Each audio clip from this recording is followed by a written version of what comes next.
Doctor Anil Kumar, समाज सेवा और अंतर्राष्ट्रीय व्यापार में चमकदार नाम। लोगों को फ्री चेकअप और फ्री इलाज और फ्री दवा का वितरण मैं कर रहा हूँ। छोटी शुरुआत से 250 करोड़ के टर्नओवर का कारोबार। आज ये फॉक्स नट पूरे यूरोप में भी दे सकते हैं, ऑस्ट्रेलिया में दे सकते हैं, मैं खुद ही एक्सपोर्ट कर रहा हूँ। CII, एसोचैम, FIEO और फिक्की के सदस्य, लगभग 30 राष्ट्रीय और अंतर्राष्ट्रीय पुरस्कार। एक परिवार एक विश्व का जो हमारा अपना सपना है, मैं सामाजिक सेवा में भी यही मैं देखता हूँ। मिलिए उस शख्सियत से जो है भारत की शान। नमस्कार, आप देख रहे हैं इंडिया न्यूज। आपके साथ मैं हूं वंदना सरोही। भारत की शान में आज हमारे साथ हैं बेहद खास मेहमान डॉक्टर अनिल कुमार। स्कूल के दिनों में लाख कठिनाइयों के बावजूद दृढ़ निश्चयी अनिल कुमार ने छोटे मोटे काम करके अपनी पढ़ाई पूरी की और बाद में D.Litt की डिग्री भी हासिल की। लाखों लोगों के प्रेरणा स्रोत डॉक्टर अनिल कुमार ने छोटे से व्यवसाय से मेहनत और लगन के बल पर अंकिता ग्रुप ऑफ कंपनीज को खड़ा किया है, जिसका टर्नओवर 250 करोड़ है।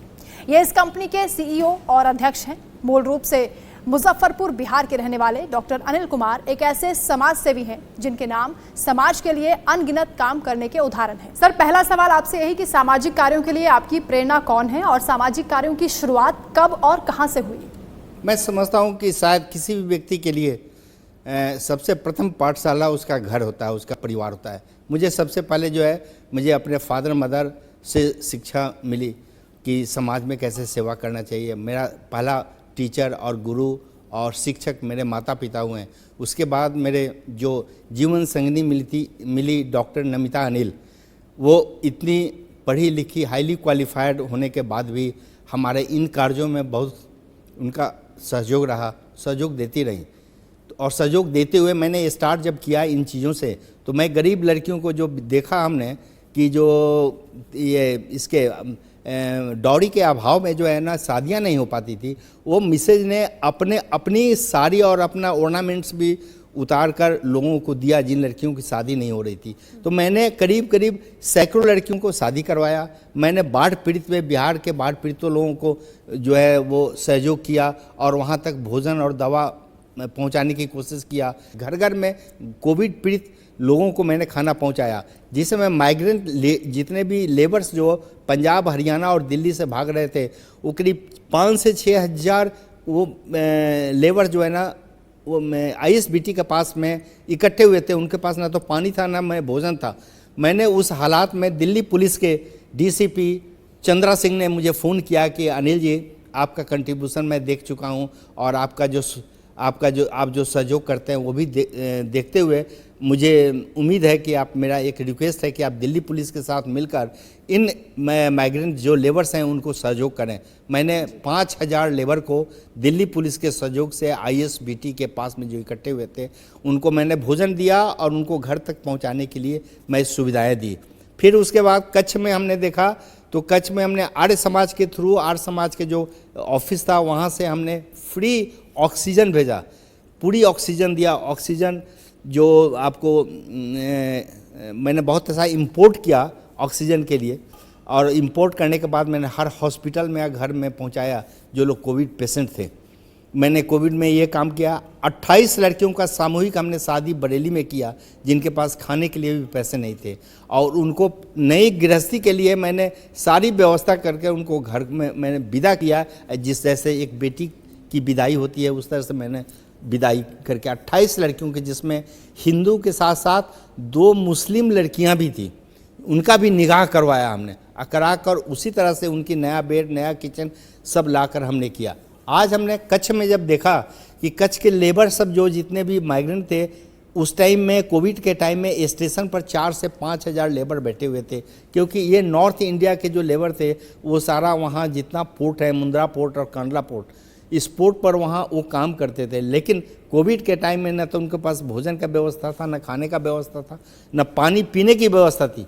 ऐसे हालात में हम लोगों ने यहाँ पर हमने एक भवन बनवाया है, वो है नॉर्थ इंडिया कच्छ सामाजिक संस्थान, और वहाँ पे उनको ठहराकर भोजन की व्यवस्था करके स्टेशन पर पहुंचाकर हर लेबर को अपने अपने गंतव्य स्थान जहां उनका घर है मैं पहुंचाने की कोशिश किया।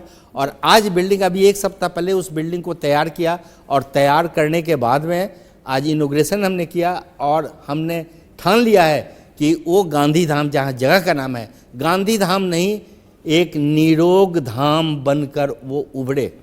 और मैं गुजरात में, हमारे साथ मिनिस्टर भी थे, भूतपूर्व मंत्री, मैंने वो वादा किया है कि गांधी धाम नहीं, ये निरोग धाम रहेगा जहाँ पर लोग स्वस्थ, कोई भी एक व्यक्ति अस्वस्थ नहीं रहेगा।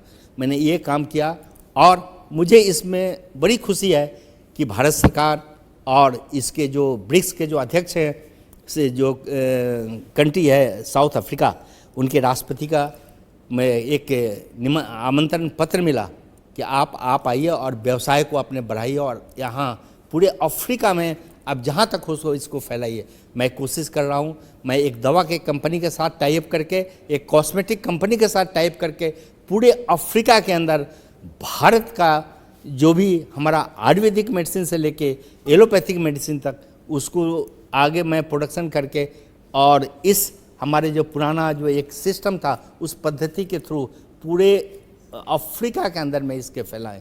ये तो सर आपकी सामाजिक जर्नी हो गई। आपकी कंपनी कैसे काम करती है और एक बिजनेसमैन के रूप में आपकी अपनी जर्नी के बारे में भी कुछ बताइए। जी हाँ, बहुत अच्छा क्वेश्चन आपने किया। तो मुझे एक एमएनसी कंपनी में मुझे मिला, एक्सपोर्ट का काम मिला। मैंने उस काम को स्टार्ट किया एज ए जॉब, मैं एज ए वहाँ मार्केटिंग मैनेजर, और मार्केटिंग करके मैं उसको इतनी ऊंचाई तक पहुंचाया कि पूरे दुनिया और विश्व में ये फैल गया। फिर मेरे दिमाग में ये बात आई कि अगर ये कंपनी हमारी मेहनत से इतनी ऊंची हो सकती है तो क्यों ना मैं ऐसे काम करूं जिसमें 10 लोगों को रोज़गार भी दे सकूं, जॉब क्रिएट भी कर सकूं, और जॉब क्रिएट के साथ साथ यह इतना बड़ा एक प्लेटफॉर्म बने जहां पर लोग भी प्रेरित होकर, हमारे नौजुवक भी प्रेरित होकर वो भी 10 लोगों को रोज़गार दें। और आज शायद उस सपने को मैं साकार कर रहा हूँ। आज मेरे पास में 70 से 80 एम्प्लॉई हैं, यहाँ से लेकर गुजरात तक, और फिर उनके अंदर में मैं छोटे छोटे काम को, जिस पेटी वर्क दिया है, वो 2-4 लेडीज़, 2-4 जो घर में महिलाएं हैं जो गृहिणी भी हैं और वो भी कार्य कर रही हैं और उसको बढ़ा रहा है। मैंने जॉब क्रिएट वहाँ भी हो रहा है। इस तरह से हम जॉब क्रिएट करते हुए आज मैं दुनिया के 18 कंट्री में अपने देश का वो सामान पहुँचाया जिसको लोगों को पता नहीं था कि ये भी चीज़ भारत में होता है और इसमें इतनी फ़ायदा है। जैसे हमने एक उदाहरण के तौर पर मैं आपको बता रहा हूँ कि एक मखाना जो मिथिलांचल में ही होता है, वर्ल्ड में कहीं नहीं होता है। आज मखाना अमेरिका के हर स्टोर्स में आप देख सकते हैं।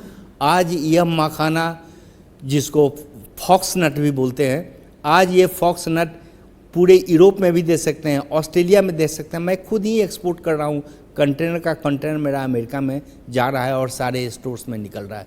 इस तरह से बिजनेस और व्यापार को आगे बढ़ाते हुए उनसे हम जो भी फ़ायदा हुआ वो ज़्यादा से ज़्यादा सोशल वर्क में मैंने काम किया, क्योंकि हमारा समाज आज भी जागृत होते हुए मुझे लगता है कि बहुत मेहनत करनी है।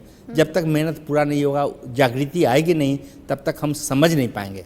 आज मैं भारत सरकार को धन्यवाद देना चाहता हूँ जिन्होंने MSME का एक ऐसा प्रोजेक्ट उन्होंने लाया और लाने के बाद में उसको स्टार्ट किया कि बहुत MSME में हमारे लाखों लोग उससे फ़ायदेमंद हुए।